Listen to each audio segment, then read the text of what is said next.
Just a second, guys. I'm having an issue with my webcam that I'm trying to sort out here, and we'll get started momentarily.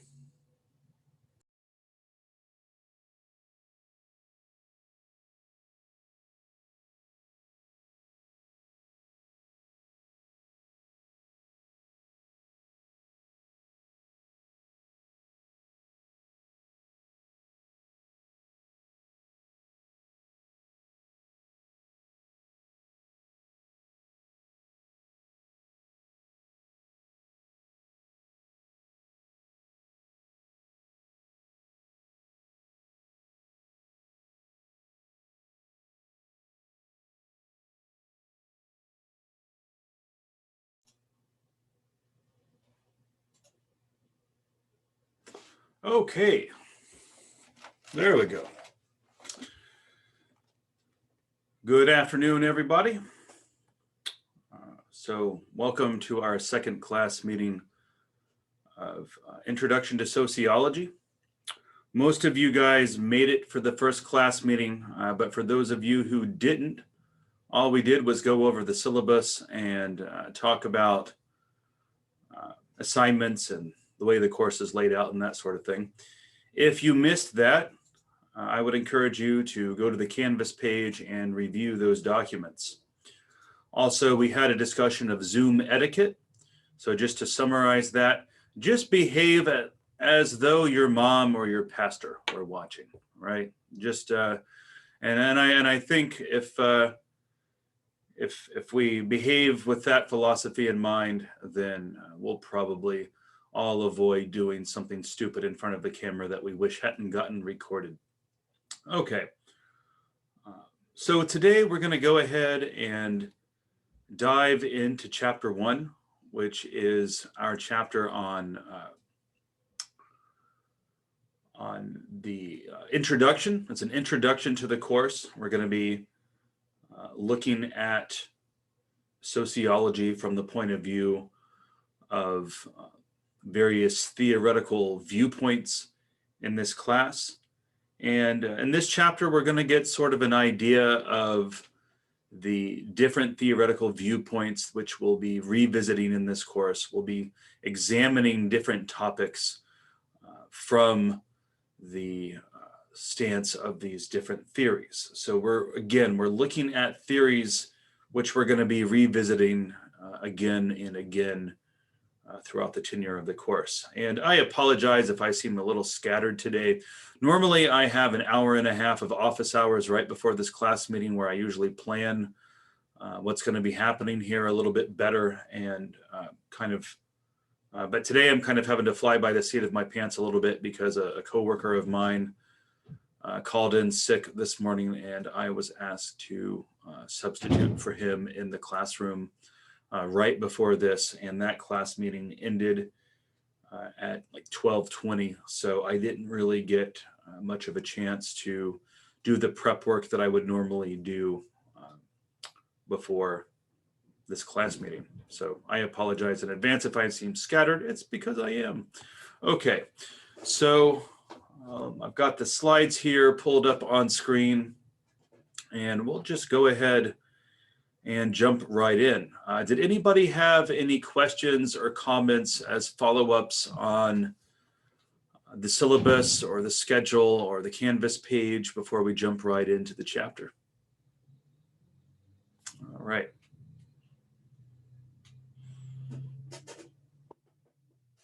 Let's get this screen share set up here.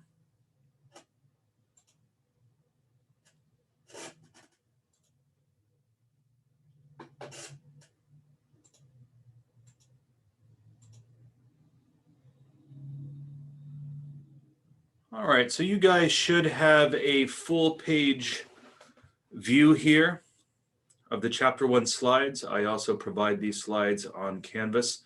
I've got several days scheduled for this chapter. If we end up finishing the chapter more quickly than I planned, then I will add chapter 2 to the course, because right now I have that chapter as a chapter we're not going to be covering for the sake of time. But if I end up getting through this chapter more quickly than I planned, then maybe we'll have some time to talk about some of the stuff in chapter 2, or at least do sort of an abbreviated version of chapter 2, because I do feel kind of bad about leaving research methods out completely in the course. So we'll see how that goes. So chapter 1 is our introductory chapter, where we're getting an idea of the lay of the land of the discipline of sociology. So when we talk about sociology, we're talking about the systematic or scientific study of human society. So when we talk about society, we're talking about a group of people who share their lives in an aggregated and patterned way, and that their way of life is distinguished from other groups. That's what we mean by a society, okay? So again, a society is a group of people who share their lives together in some way, usually in multiple ways. And that way of life is different enough from other groups as to distinguish it from those other groups. So the social sciences are interested in understanding the social world in the same way that the natural sciences are interested in understanding the natural or physical world. Social scientists and natural scientists even use many of the same research methods, including the scientific method. Social scientists employ many different types of research methods, and if we have time, maybe we'll get to revise our schedule and cover a little bit of that material from chapter 2. And if that happens, then I will make revisions as needed to the schedule and syllabus to account for that. So we could say, in other words, that sociology is the study of people doing things together, because neither the individual nor the society exist independently of one another. Okay.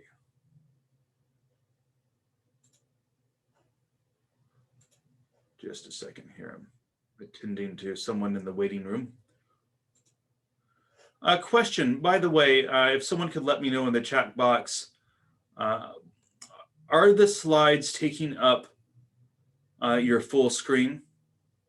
Or are you guys able to see other stuff other than the slides? The slides are not taking up. You can kind of see like side notes and you can see my side notes? The next okay, slide. Cool. Yeah. That's not my intent. So let me see if I can fix that. Even though I've been using Zoom now for almost a year, I've still run into these little buggy issues here.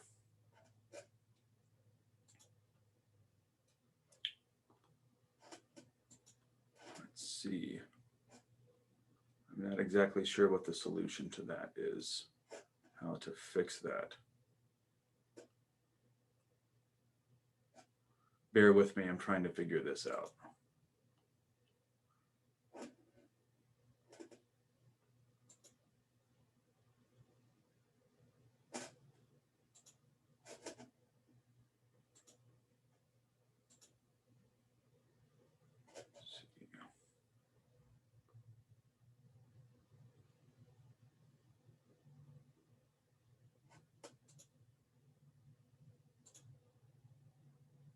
What about now? It's full slideshow now. Okay, cool.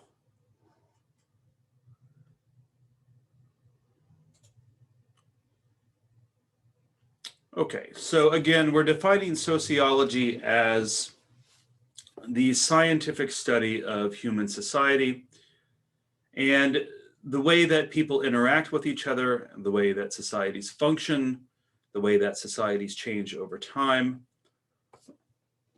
And another interesting thing that you'll note about sociology is that the discipline of sociology overlaps quite significantly with the other social science disciplines, such as economics, psychology, geography, communication studies, anthropology, history, political science. All of these overlap with each other in a certain sense and sort of form what we call sociology. You might even alternatively define sociology as the overlap point, the point at which all of these disciplines shown in this slide overlap with each other. So collectively, the social sciences form sort of this family of disciplines that you see listed in this slide. And when we talk about the social sciences more broadly, that includes all of these various disciplines.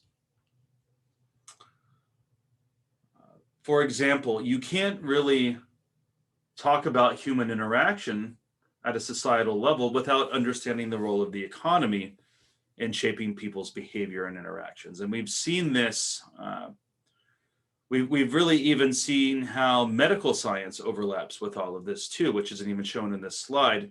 But all of these different domains interact with each other like we've seen lately with COVID-19. So for example, the pandemic has caused people to get furloughed from their jobs, particularly folks who work on the airlines or, a lot of people who work in the service industry. People have even lost their jobs over COVID. So that's a medical pandemic impacting the economy. So what happens to people when they lose their jobs? Well, often it causes a significant degree of mental distress, right?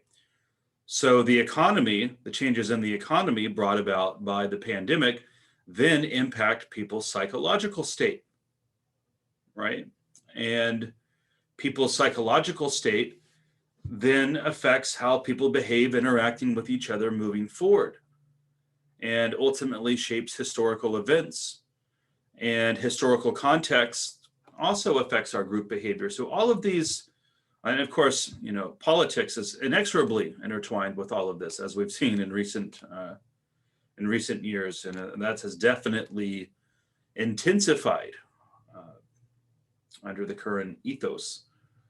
So we see that the different social sciences, although we separate them in academia, in real life, they're really inseparable with each other, and you really cannot divorce sociology from psychology or economics or politics or history. Even geography plays a role. You might not think about the fact that geography shapes your life, but if you've ever lived in a different geographical region, like let's say, for example, like myself, I lived out in California. My wife and I were out there for a few years, and this is my hometown. Pensacola is my hometown, but my wife and I lived in California for a few years, and Pensacola is very geographically different from California, which is mountainous and arid and dry. And you deal with different sets of problems out there. You deal with earthquakes and forest fires, which we had to deal with both of.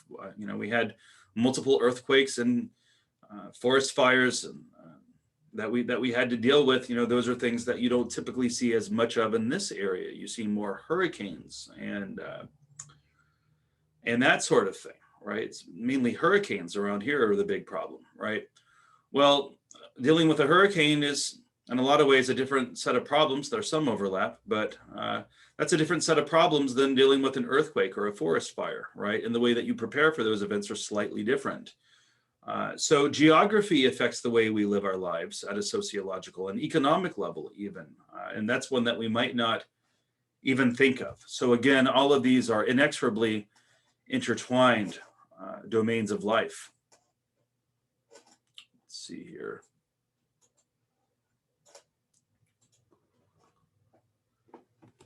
In sociology, we talk a lot about what is referred to as the sociological imagination.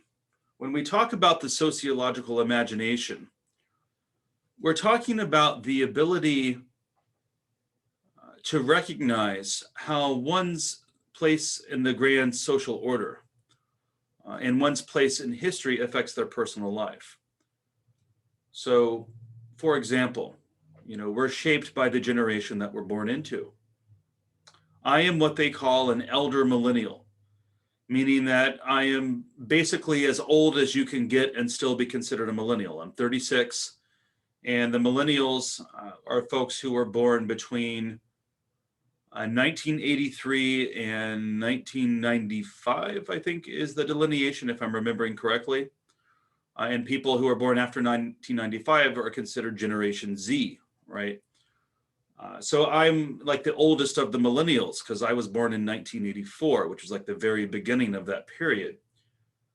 So when I came of age in the 90s, when I was a teenage boy in the 90s, the internet had just come out, meaning that, well, the internet had existed in the military for decades, but the internet as something that was available to the public, that was a relatively new thing. And I remember getting internet in my house for the first time when I think I was 12 or 13 years old, when we got internet in our house for the first time. So I spent most of my childhood without the internet being part of my life. Social media wasn't invented until I was in college. In fact, when I was in college, it was MySpace that everybody was into, right? It was in 96. So 96, if you were born in the early 90s, you're what they call a junior millennial. But us elder millennials are the ones that were born in the early 80s. And, I came of age and I was an adolescent during the 90s and late 90s. And I didn't get internet in my home until I was 12, 13 years old. I didn't own my first cell phone until I was, I want to say 18 or 19 years old. A zillennial. That's the first time I've heard that one. So I like that. Some of you guys who are like older Gen Zers, it seems like you relate more to the millennial mindset than the Gen Z mindset, right? But social media, which is something that dominates even my life now, in a lot of ways, probably more than it should. For those of you who were born with it, who were born with the internet, who were born with smartphones as just, they already existed, that's a different childhood, right? And in fact, I often like to say to my students, thank God that social media didn't exist when I was a teenager. Because there would be a lot of videos out there on the internet that I wouldn't have the job I have right now. There was crazy crap I did as a teenager that if someone would have filmed that stuff and put it on the internet and an employer got a hold of that video, forget it, right? It would, the sorts of stuff that, that ruins people now when it gets posted on social media, right? You could get away with a little bit of bad behavior as a kid when I was a kid because, there wasn't someone around with a camera in their phone recording you ready to post it on the internet. Can you imagine, how different life is? Well, I guess some of you guys know if you're young enough, but, there was a time not that long ago where, you could get away with a little bit of childhood youthful indiscretion because we all grow up, and we often do things when we're younger that we look back on and like, wow, what the hell was I thinking, right? But nowadays, there's not so much wiggle room. There's someone around with a camera to film it. And, once it's on the internet, it's out there forever, right? And that's a different world that we live in now. And it affects behavior and it affects group behavior. It affects politics. Social media has accelerated political differences in this country. Back in the 90s, when I was a kid, after the Democrats and the Republicans got done arguing with each other on the floor of the Senate or the House, they went home or they went out to dinner and had dinner with each other, right? Like take, for example, Ted Kennedy and John McCain, like two of the most well-known lawmakers from the 90s, right? Ted Kennedy was JFK's little brother, but he was like the liberal person in the, I think he was in the Senate or was he in the House of Representatives? But, Ted Kennedy was like the head honcho of the liberals in Congress, right? And then you had folks like John McCain, and he was like the head honcho of the conservatives. And those two would argue with each other on the floor of the House or the Senate openly, even sometimes yelling at each other. And then they'd get done, and then they'd go out for dinner with each other afterwards, and they were friends, right? So they would have these bitter arguments on the floor of Congress, but they were actually friends in their personal lives. And, they cared very deeply for each other, besides the fact that they disagreed with each other on just about everything politically, right? And it's not that way anymore. The Democrats and the Republicans are not having dinner with each other anymore. That's not happening, right? In fact, I wouldn't be surprised if one side pulled out a gun on the other in the middle of Congress and started shooting at the other side. It's gotten that bad, right? And I think a lot of that is driven by the divisions that have been accelerated by social media in this country. So we live in a different world now than we lived in when I was a kid, is my point. I didn't mean to go off on that tangent, but again, bringing this back to the idea of the sociological imagination, when you exercise the sociological imagination, you're exercising this understanding that that your life is affected by the year that you're born. Not only that, your life is affected by the color of your skin. And your life is affected by the culture that you're brought up in. And when you exercise the sociological imagination, ultimately what you come to see is much of what determines who you are as an individual, that makes you unique, is actually the result of multiple factors that you've had absolutely zero influence over, right? Like how wealthy your parents were, who your parents were, what year you were born, the color of your skin, all these things that, I'm repeating myself now. But ultimately, as much as we love to be individualists in our society, and I'm an individualist too, I'm very much so an individualist. But as sociologists, we have to put our individualism aside for a second and recognize that that much of who we are is shaped by forces that are beyond our control sociologically. And when we do this, we're exercising what the famous American sociologist C. Wright Mills referred to as the sociological imagination. In fact, many could make the argument that C. Wright Mills was the most, or one of the most important American sociologists of all time. In any case, C. Wright Mills really popularized this idea of the sociological imagination, imagining how all of these things about you, these forces that you don't have any control over, have shaped you in ways that are difficult to imagine. And when we do this, according to C. Wright Mills, we distinguish ourselves from the everyday actor, and we make ourselves into what he referred to as a social analyst. So the everyday actor is the person who just sort of takes these things for granted, right? You don't think about the fact that so many things about you were shaped by forces that you can't control. You just kind of take it all for granted that you're an individual and, you're a special butterfly, and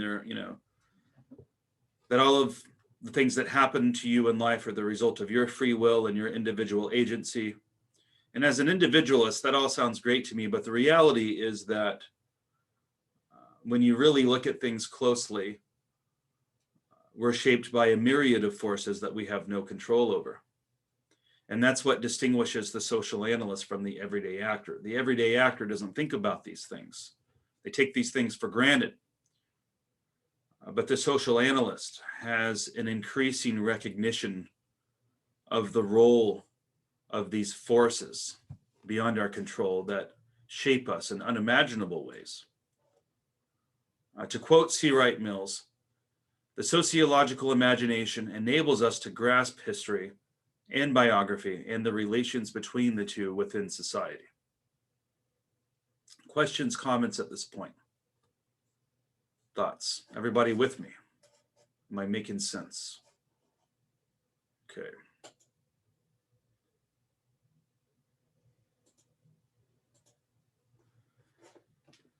So let's talk a little bit about levels of analysis in sociology. There are basically two levels of analysis that we switch back and forth from in this course and in the discipline of sociology more broadly. Oh, and I just wanted to respond to Porcelain's comment that I just noticed. Sometimes I get into my lecture and I don't notice the comments coming in. I'm with you, Porcelain. People, know full well that once something's on the internet, it's there forever. Yet people seem to be often blissfully unaware of this fact that, future employers will Facebook stalk you. And there are things that you can do to, try to make your stuff private. But, all it takes is one person sharing something that you've made private and, then your efforts are for naught. And yet many people seem to behave in a way that lacks restraint in this regard. And often there's alcohol involved in that process. People just aren't thinking clearly often when these things happen. So when we look at levels of analysis, we're talking about the two basic levels of analysis that sociologists tend to switch back and forth from.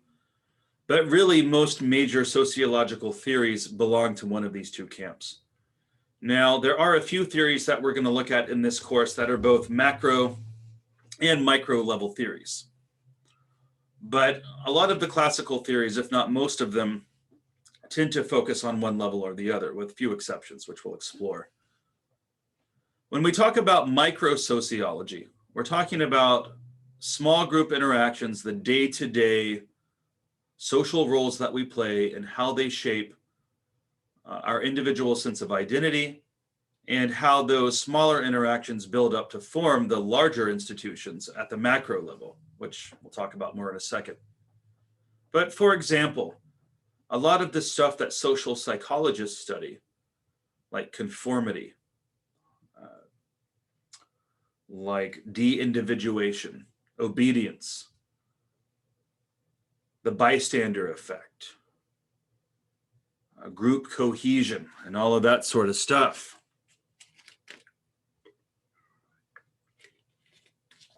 Those everyday social interactions that we involve ourselves in on a day-to-day basis, that's micro-sociology. So a lot of what psychologists call social psychology, sociologists call micro-sociology. And in fact, there's an incredible degree of overlap between social psychology and micro-sociology. You could actually make an argument that they're the same damn thing.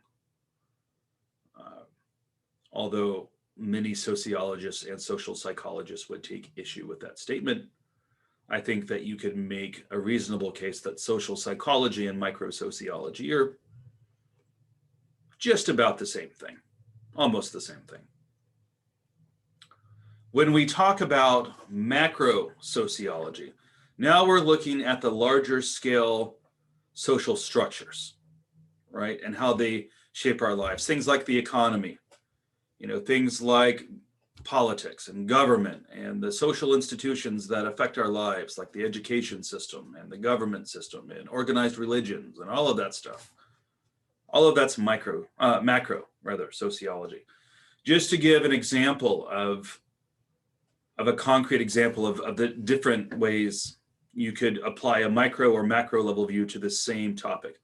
Take a topic like racism, for example, which we'll come back to in the topic on race. I know a controversial topic, especially for a white boy like me to be lecturing on, and I get the irony there.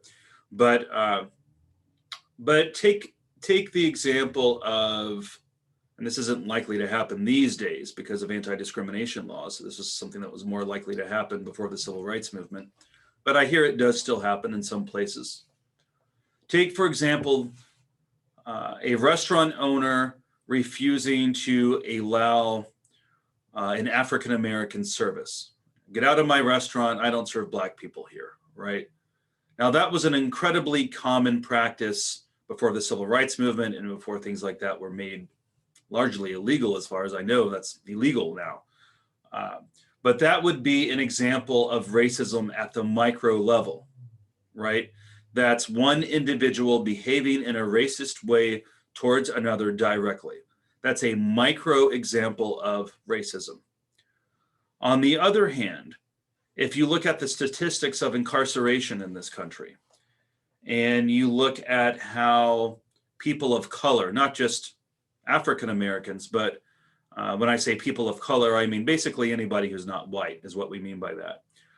When you look at how people of color are incarcerated in this country at an exponentially higher rate than white folks like myself. Now, don't get me wrong, there are plenty of white folks who go to prison, and there may even be some white folks in this class who've done some time. And I'm not denying that it happens. My dad did some time when I was a kid. In fact, when my dad was still alive when I was a kid, he spent half my childhood in jail for selling drugs, right? And so he passed away when I was 15 from a drug overdose. But, so my dad had issues, but, so I can certainly attest to the fact that plenty of white people do time. I'm not saying that it doesn't happen. Of course it happens. But if you look at the broader statistics overall as a society, you're much more likely statistically to do significant prison time if you're a person of color, meaning non-white, than if you're a Caucasian. And there's not a lot of evidence that people of color are committing more crimes than white people. We don't have real solid evidence that that's the case. It just looks like they're prosecuted more often, that the police go after them harder, right? White people get lighter sentences. Another example of this is that for many years, until very recently, the prison sentence for crack possession was a much stiffer penalty than the penalty for cocaine possession. Now, why might that be considered an example of macro level or institutional racism?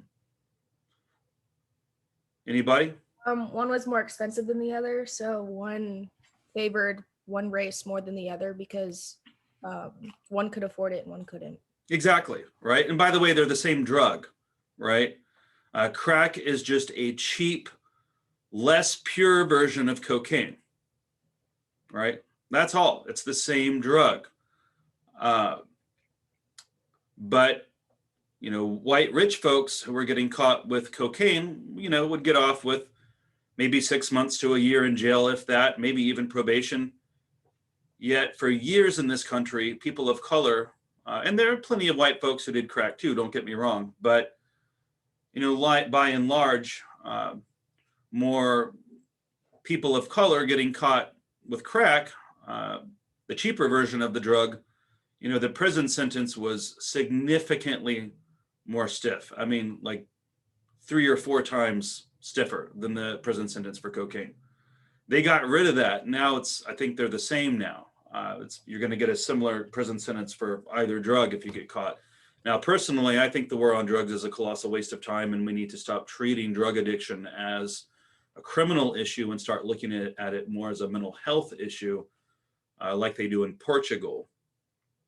But I'm getting ahead of myself. I'll come back to that topic when we get to the chapter on deviance, and we'll talk more about the war on drugs and how big of a colossal failure it has been. But coming back to this macro difference, again, the restaurant owner refusing service to the Black person, that's micro level racism. Having laws in place that cause more people of color to go to prison than white people, that's macro level racism, or what we would refer to as institutional racism. So that is an example of how these two different levels are distinguished from each other. Questions, comments at this point? Can anybody think of any other examples of micro versus macro interactions in a general sense?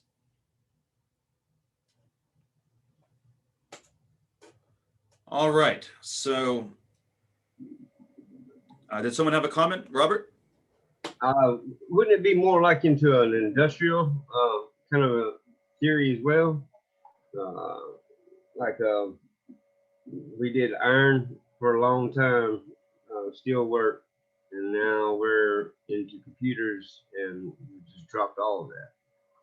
Is that be a micro or I mean that'd be a macro, won't it? Yeah, that's a great example, right? So I think what Robert is alluding to is the fact that we have seen a deterioration of the middle class in this country significantly and consistently over the last few decades. Whereas, we're seeing more people living in poverty and more people, living in wealth, but the people in between are sort of deteriorating. And I don't just think, I mean, I know a large part of what is driving this is the fact that a lot of the if not all of the manufacturing jobs have been shipped overseas, right? All of those good union factory jobs that, you could get with a high school diploma back when my grandparents were young, right? When my grandparents were young, if you had a high school diploma, but, you had a good back on you and, you had some skills and you could, you had some ability to work in a factory or to do just good old fashioned welding or manual labor, you could make good money as a blue collar worker.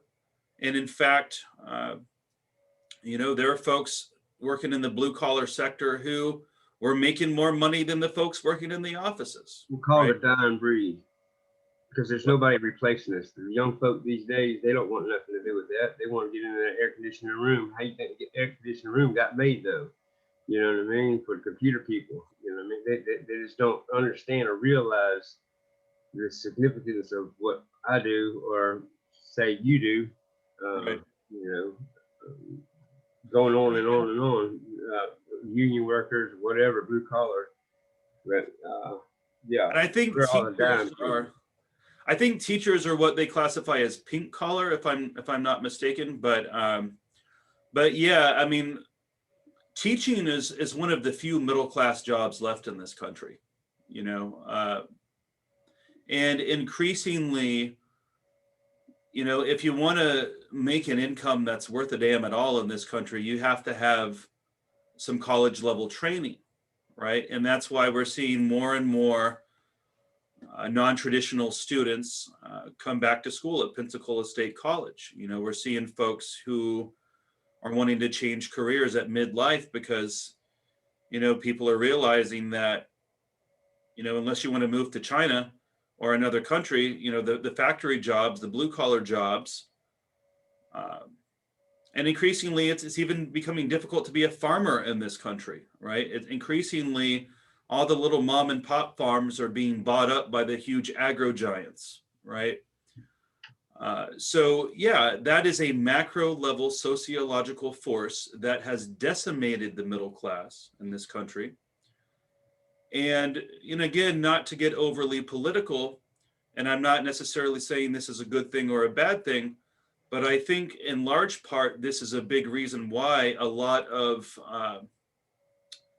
the white vote in recent years politically has shifted towards more conservative, more Republican sorts of candidates, because a lot of white folks, whether this is true or not, but at least they feel this way, a lot of white folks in this country feel like they've been abandoned by the Democratic Party. Because, back in the day, back in the 70s, when it was Jimmy Carter's Democratic Party, back in those days, the Democratic Party, that was the party of the middle class, right? And most middle class white folks back then, until Reagan started to reverse this trend. Reagan was sort of the beginning of the end of this. But up until Reagan, for many years in this country, I would say from 1950 to 1970, I'm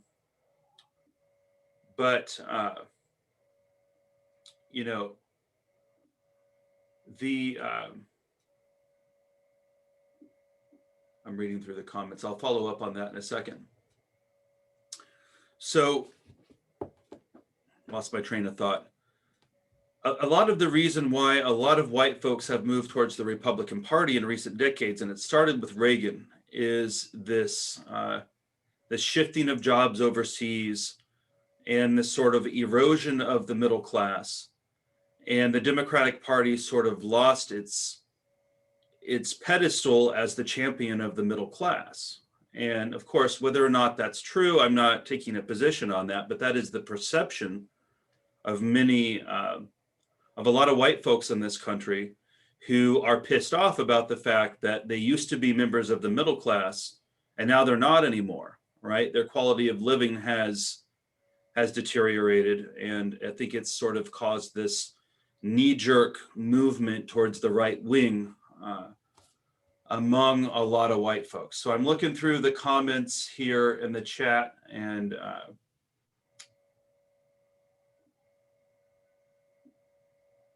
so Porcelain, do you care to, when you said it was a generalization saying that all young people feel that way, are you talking about something that I said? I just wanted to follow up. I don't want to. No, me.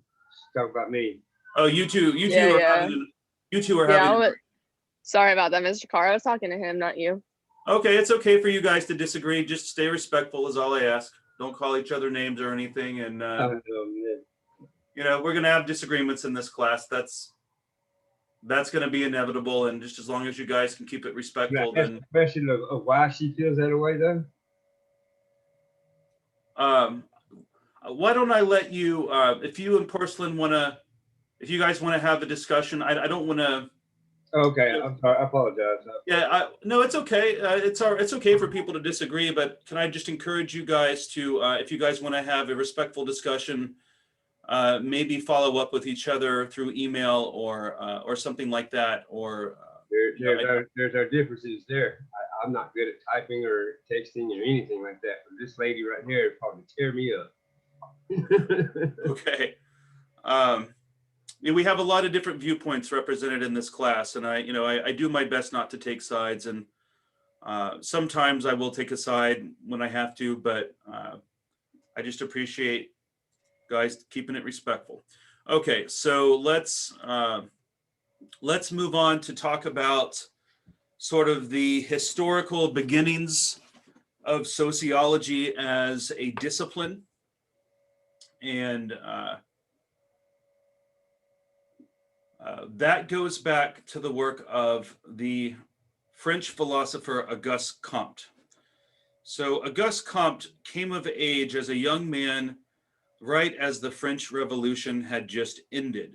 And in fact, as I've talked about before in other classes, there's an incredible degree of influence from the French Revolution on the American Revolution. The French Revolution occurred, a few decades before the American Revolution did. And there were a lot of philosophical writings that came out of the French Revolution that influenced the framers of the US Constitution a few years later, like folks like John Adams and folks like Benjamin Franklin and John Hancock and numerous other framers of the Constitution.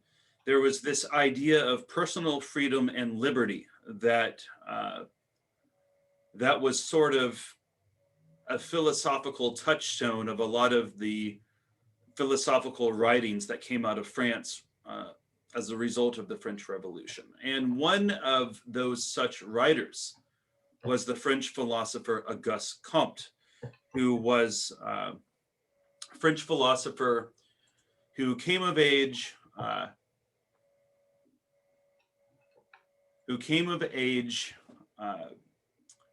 as the French Revolution had just ended. And the French Revolution was a bloody time period. And it was a time period characterized by social upheaval at a level that the French people never wanted to see happen again, right? We had the guillotine introduced during the French Revolution, and philosophers and monarchs and all sorts of folks were having their heads roll down the street just because they pissed the wrong mob of people off, right? And it was a very dangerous time to be alive in the history of France during the French Revolution.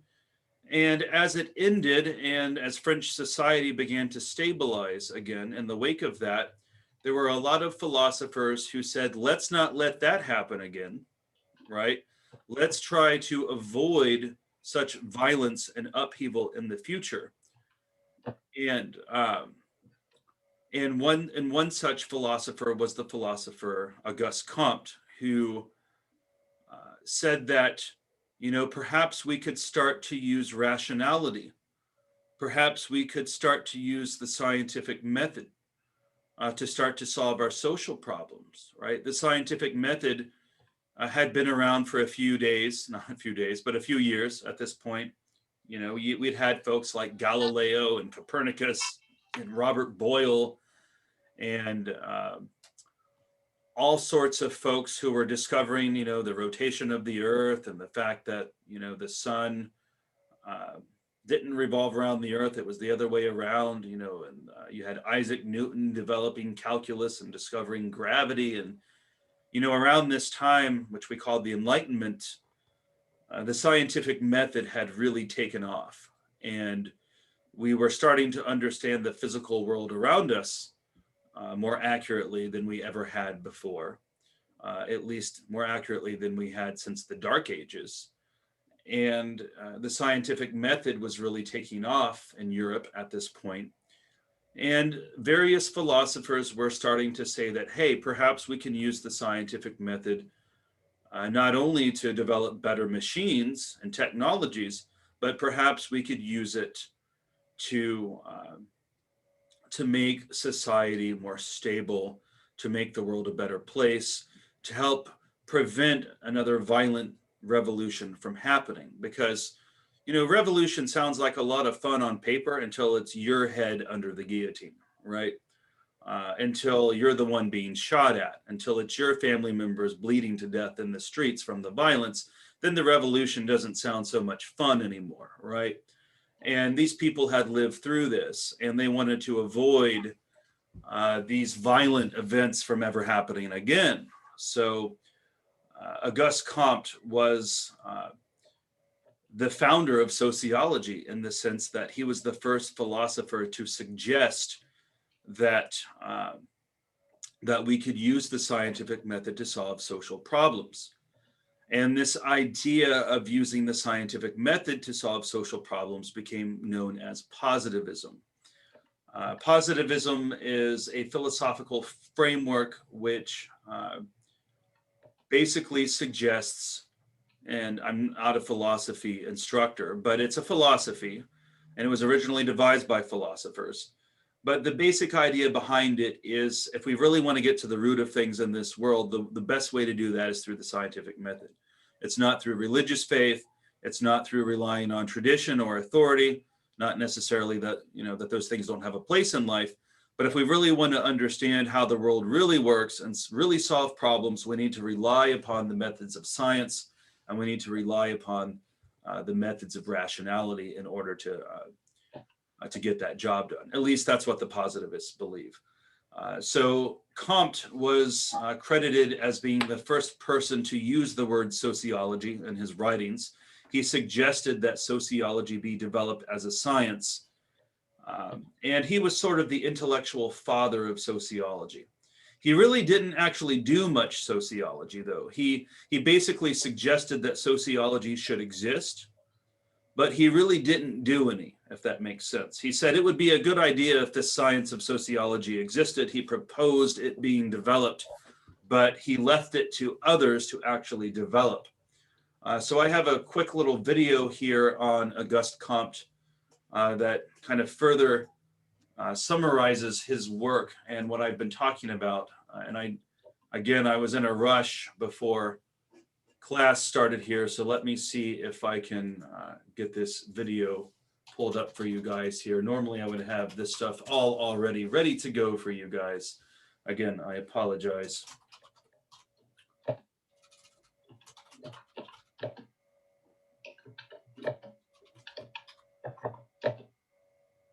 And I think somebody has their mic left turned on. I'm not sure who it is, but if that person could mute, that would be great. It'd be me. Oh, no worries. It's all good. It's easy to forget. Okay, so let's take a look at this short video on Auguste Comte and the founding of sociology. All right, wait. Here it is.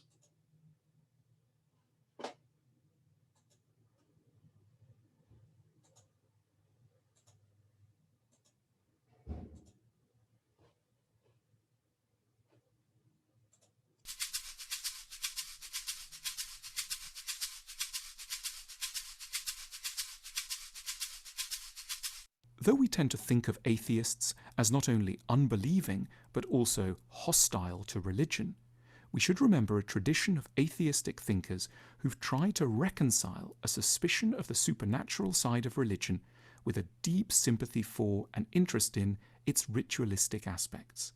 The most important and inspirational of these was the visionary, eccentric, and only intermittently sane French 19th century sociologist Auguste Comte. Comte was born into a strict Catholic family in Montpellier in southern France in 1798. As a young man, he received a highly progressive education and became obsessed with the idea of building a new kind of France based around science and republicanism. His family violently disagreed and broke off relations with him, so he went to live in Paris, where he became a student of and later secretary to the utopian thinker Henri de Saint-Simon. But Comte had a quarrelsome nature and fell out with Saint-Simon, failed to get a university post, and for the rest of his life maintained a precarious existence, writing dense, often unreadable works about the reform of humanity. He was not entirely sane and spent long periods in asylums, and in 1827 attempted suicide by jumping off the Pont des Arts in Paris. In 1844, he fell deeply in love with a married woman called Clotilde de Vaux, though the relationship was never consummated. After her premature death, Comte made his love for Clotilde into one of the centerpieces of his thinking on religion. Though a deeply eccentric man, Comte did manage to gain the trust and interest of the important British philosopher John Stuart Mill, who admired his efforts around religion and helped Comte to be better known in Britain. Comte's thinking on religion had as its starting point a characteristically blunt observation that in the modern world, thanks to the discoveries of science, it would no longer be possible for anyone intelligent to believe in God. Faith would henceforth be limited to the uneducated, the fanatical, women, children, and those in the final months of incurable diseases. At the same time, Comte recognized, as many of his more rational contemporaries did not, that a secular society devoted just to financial accumulation and romantic love, and devoid of any sources of consolation, transcendent awe, or solidarity, would be prey to some untenable social and emotional ills. Comte's solution was neither to cling blindly to sacred traditions, nor to cast them collectively and belligerently aside, but rather to pick out their more relevant and secular aspects and fuse them together with certain insights drawn from philosophy, art, and science. The result, the outcome of decades of thought and the summit of Comte's intellectual achievement, was a new religion, a religion for atheists, or, as Comte termed it, a religion of humanity, an original creed expressly tailored to the emotional and intellectual demands of modern men and women, rather than the inhabitants of Judea or northern India in 400 BC. Comte presented his new religion in 2 volumes, The Summary Exposition of the Universal Religion and The Theory of the Future of Man. He observed that traditional faiths tended to cement their authority by providing people with daily and even hourly schedules of who or what to think about, rotas typically pegged to the commemoration of a holy individual or supernatural incident. So Comte announced a calendar of his own, animated by a pantheon of secular heroes and ideas. In the Religion of Humanity, every month was to be devoted to the honoring of an important field of endeavor, for example, marriage, parenthood, art, science, agriculture, and every day to an individual who had made a valuable contribution within these categories. Comte was impressed by the way that traditional religions had disseminated moral guidance, for example, dictating principles for how to conduct oneself in a marriage or fulfill one's duties to the community, and he lamented that modern liberal governments, in their desire to prove inoffensive to all constituencies, had settled on merely offering factual instruction before letting people out into the world to destroy themselves and others through their egoism and self-ignorance. Therefore, in Comte's religion of humanity, there would be classes and sermons to help inspire one to be kind spouses, patient with one's colleagues, and compassionate towards the unfortunate.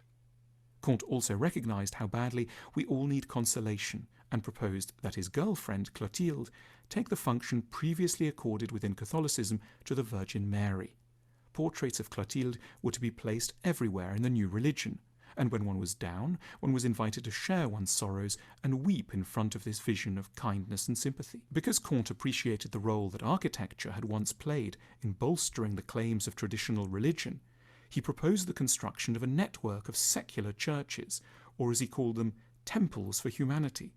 He suggested that each one be paid for by a banker, whose bust would appear above the door in recognition of his generosity. Rather than resenting bankers, Comte thought it was wiser to coax them into supporting good causes. Inside the temples of humanity there would be lectures, singing, celebrations, and public discussions, while around the walls sumptuous works of art would commemorate the greatest moments and finest men and women of history. Finally, above the west-facing stage, there would be a large aphorism written in golden letters, invoking the congregation to adopt the essence of Comte's philosophical religious worldview. His statement, "Connais-toi pour t'améliorer," know yourself to improve yourself. Regrettably, Comte's complex, thought-provoking, and often deranged project was felled by a host of practical obstacles. Ridiculed by both atheists and believers, ignored by public opinion, devoid of funds, Comte fell into despair and self-pity. He took to writing long and frightening letters in defense of his scheme to monarchs and industrialists across Europe, including Louis Napoleon, Queen Victoria, the Crown Prince of Denmark, 300 bankers, and the head of the Paris sewage system. But few offered money, let alone replies. Without seeing any of his proposals take hold, Comte died at the age of 59 in 1857. Nevertheless, like Jesus, Comte was well served by his followers, and in the decades after his death, his religion made some notable advances. A Chapelle de l'Humanité was opened at 5 Rue de Payenne in Paris, where it still stands to this day, and became a well-known venue for secular baptisms, funeral services, weddings, and sermons. Comte's religion crossed the Channel, where it acquired 5,000 adherents, led with rare energy by a former Oxford Don. In 1878, with the help of a legacy from an aunt, this Don opened the Church of Humanity in Lamb Conduit Street in London, where secular services were held every morning. Comte's religion had even greater success in Brazil, where it was put into practice by some students that Comte had taught in Paris in the 1840s. A Templo da Humanidade opened in Rio in 1890, and others followed in Sao Paulo and Curitiba. Unfortunately, infighting among the leadership, connected to doctrinal squabbles about the place of Western authors in their liturgy, meant that the movement failed to grow into a truly popular religion, and yet it acquired a small and permanent place in Brazil's spiritual life.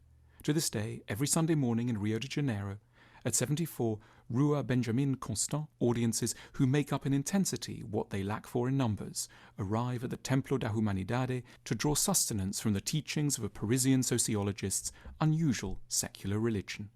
Whatever its shortcomings, Comte's religion is hard to dismiss entirely, for it identified a psychic space in atheistic society which continues to lie fallow and to invite resolution. Comte's work was an attempt to rescue some of what is beautiful, touching, reasonable, and wise from what no longer seems true. For these reasons and more, it remains extremely timely.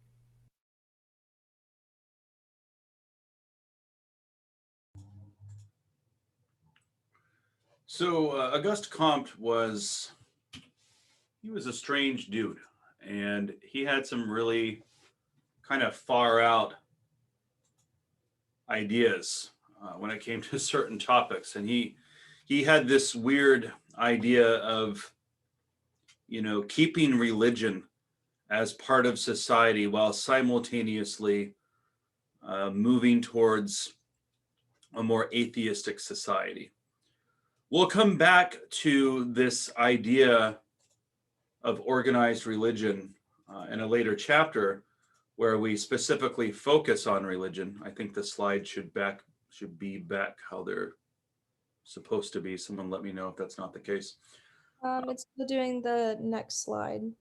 Oh, it's doing what it was doing before? Mm-hmm. Oh, thank you for telling me. Let's see. Okay, cool. It should be right now. So Comte, you know, a lot of folks don't know just how kind of far out and weird he kind of was with a lot of his thinking. But the one idea of his that really kind of has survived, of course, is the existence of the discipline of sociology. And you will see this sort of theme throughout the work of a lot of the early sociologists. A lot of the early sociologists were very atheistic in their worldview, meaning that they did not believe in God, which was an extremely uncommon position to take in those days. I mean, most people, even to this day in the world, retain some sort of spiritual belief, although spirituality is not necessarily the same thing as religion. I've heard it said that religion is for people who are afraid of hell. Spirituality is for folks who've been there. That distinction has always kind of resonated with me a little bit. But anyway, you'll see that there was sort of this anti-religion, atheistic streak in a lot of the thinking of the early sociologists.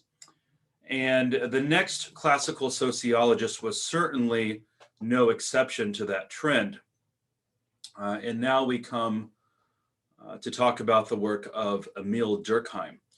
Émile Durkheim was also French, and he was a professor, I believe, at the Sorbonne in Paris, if I'm remembering correctly. And he is often credited as being the very first sociology professor ever, anywhere. Comte identified as a philosopher, right? And he said that we should create sociology, but he never really did anything with the idea. He didn't do much with it anyway. The first person to hold the title of sociology professor was Émile Durkheim, the French sociologist. And Émile Durkheim is associated with the first major theoretical orientation within the history of sociology as a discipline. His orientation is what came to be known as structural functionalism. And just a second here, I'm got something I'm on my other screen here that I need to take care of.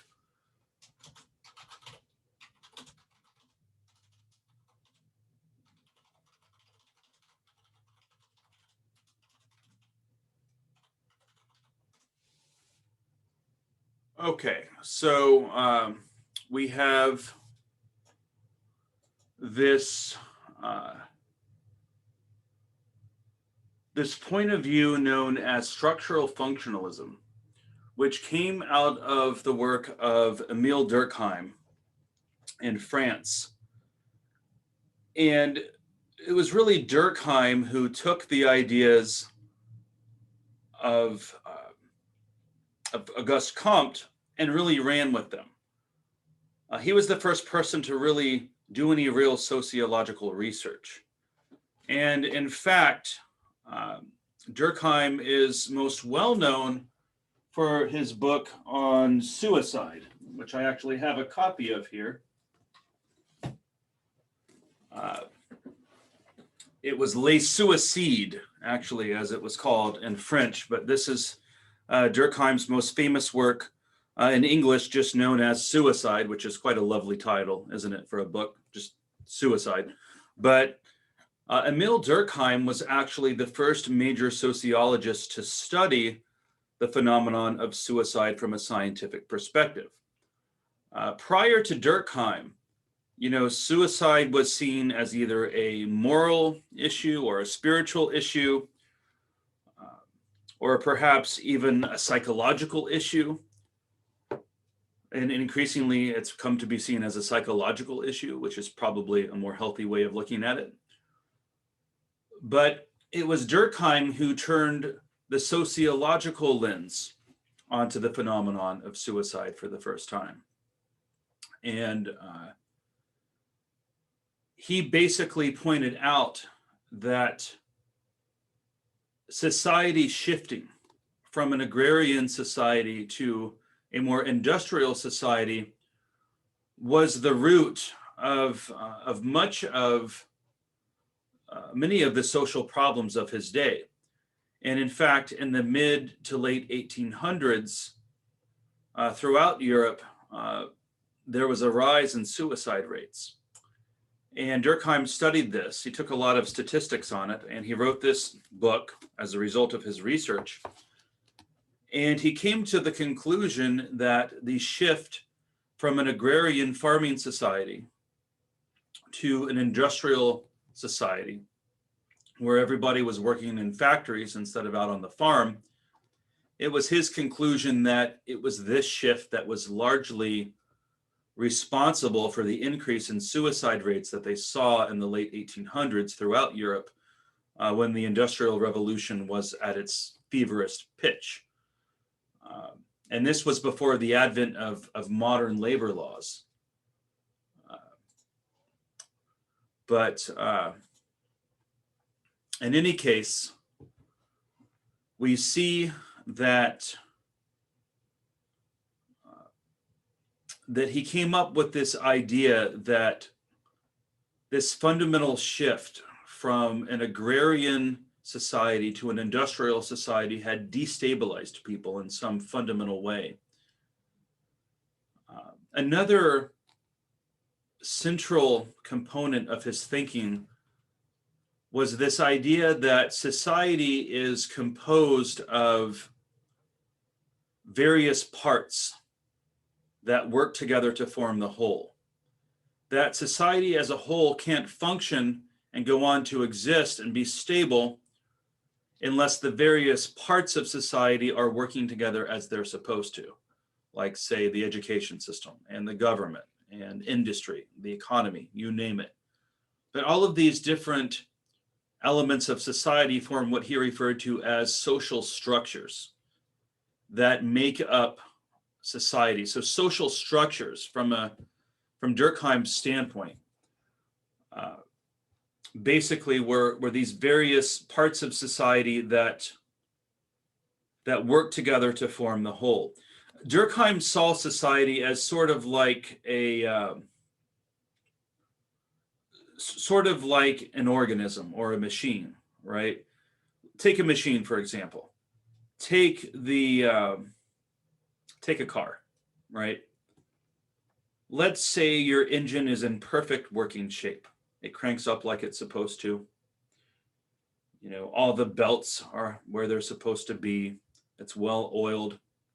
You know, all your pistons are working as they're supposed to. None of them are clogged up. Engine's in good shape. And it cranks up. However, let's say your transmission is in total shambles, right? The transmission's completely screwed, right? Well, it doesn't matter what kind of good shape your engine's in. It might be the best shape that any engine's ever been in. But if that transmission's broken, the wheels aren't going to turn. The engine is not going to be capable of turning the wheels, turning the axles, right? You have to have the transmission too. The transmission is the vehicle through which the engine communicates with your undercarriage and with your wheels, right? And I'm not a mechanic, but I think everything I just said is correct. Correct me if I'm wrong. But if your transmission's broken, no amount of a good engine working the way it's supposed to is going to make that car run. You got to have the engine working and the transmission working, right? And you've got to have air in your tires.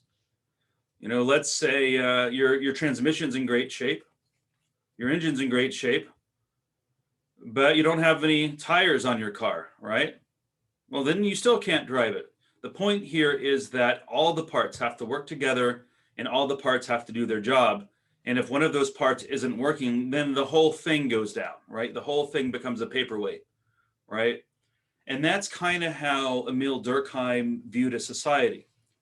A society, according to Durkheim, is like a machine or an organism, and all the parts have to work together in order for that machine to keep working or in order for that organism to go on living.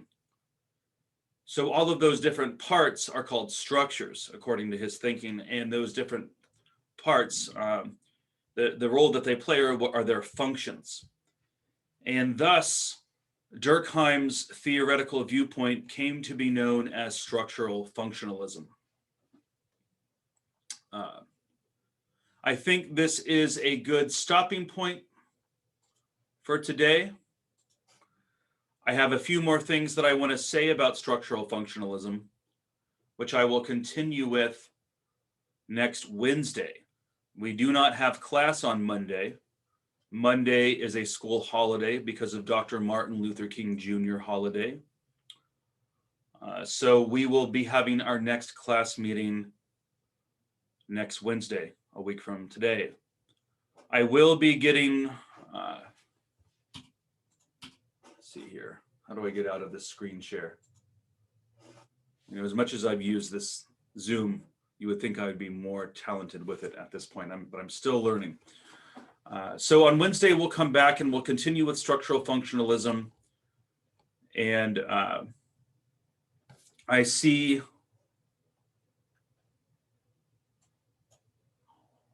I think I have some comments in the chat. I don't know when some stuff that oh, Lauren was having some trouble hearing me.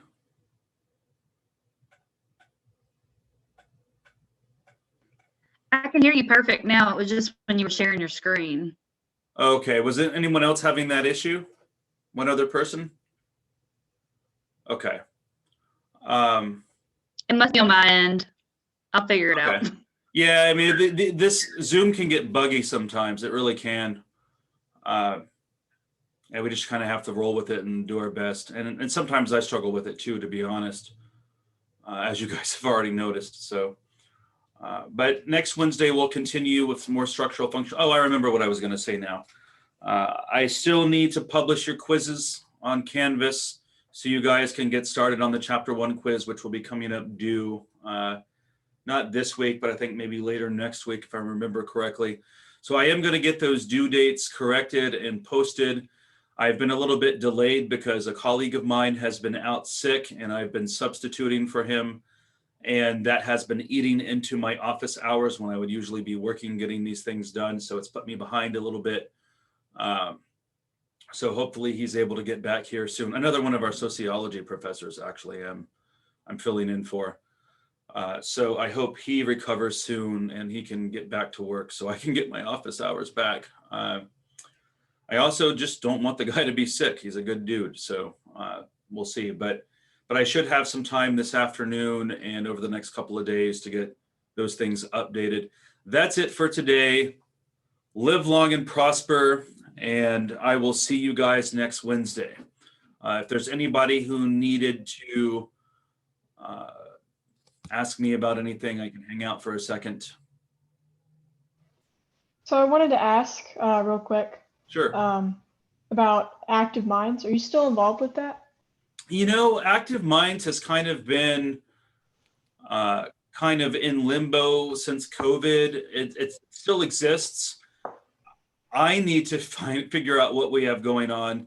My short answer to your question is yes, Active Minds does still exist, but I don't have anything on the horizon right now. I need to get with Dr. Liz and I need to find out what's going on myself. And when I know more, I will let you know. Yeah. So I don't know what we have going on, but we're working on it. Yeah. Okay. Thank you. Yeah. Jack, right? Yes. I officially got my name changed. Jordan now. Oh, I mean, okay. legally and everything. It's great. Okay. So you were doing Jack, but it's Jordan. Okay. I'm sorry for getting it wrong. My apologies. No, it's no problem. No problem. I changed it last semester. Over the summer after the spring semester. Well, that's awesome, man. More Yeah. power to you. I'm so glad to hear that. Thank you. All Have a right. good day. We'll see you guys on Wednesday. I have a question real quick. Oh, sure. So about the quizzes, we're still going over chapter 1 next week, correct?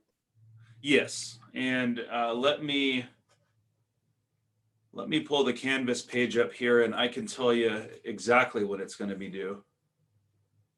My computer's being super slow right now.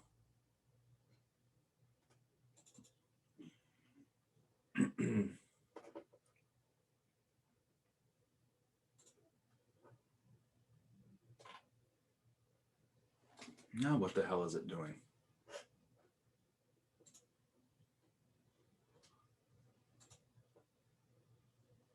It's listed on the schedule document in Canvas, and at the rate my computer's going, it's going to take me a million years to pull it up. But if you access the schedule document on Canvas, it will show you when that due date's going to be. Okay, thank you. Yeah, no problem. Brianna?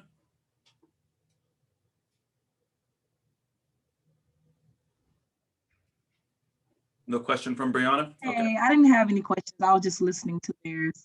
Okay, no worries. It's all good. Yes, all right. sir. Thank you. Yes, ma'am. See you Wednesday. See you.